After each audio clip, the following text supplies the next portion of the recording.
તો મિત્રો કેમ છો તમે બધા? મજામાં જ હોય છે, કેમ કે આપણો વિડીયો જોતા હોય એ મજામાં ન હોય એવું ક્યારેય બને જ નહીં. તો મિત્રો ફરીવાર તમારું સ્વાગત છે મારા નવા મિની વ્લોગમાં.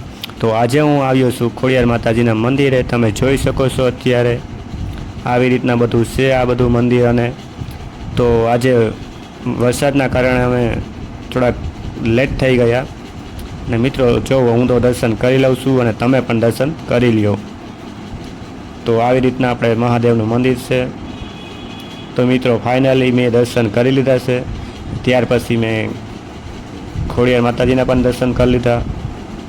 જોઈ શકો છો મિત્રો તમે આવી રીતના મંદિર હતું. અને ત્યાર પછી અમે બેસી ગયા અહીંયા. એ મિત્રો અહીંયા સપ્તાહ ચાલુ હતી, તો આજે વરસાદ હતો તો આજે એટલું કંઈ હતું નહીં, બધું બંધ હતું. તો પછી ક્યારેક અમે આવશું, સપ્તાહ ચાલુ હશે તો તમને બતાવશું. અને મિત્રો વિડીયોમાં નવા હોય તો લાઈક કરી નાખજો, શેર કરી નાખજો અને સબસ્ક્રાઈબ કરવાનું ના ભૂલશો. Bye bye.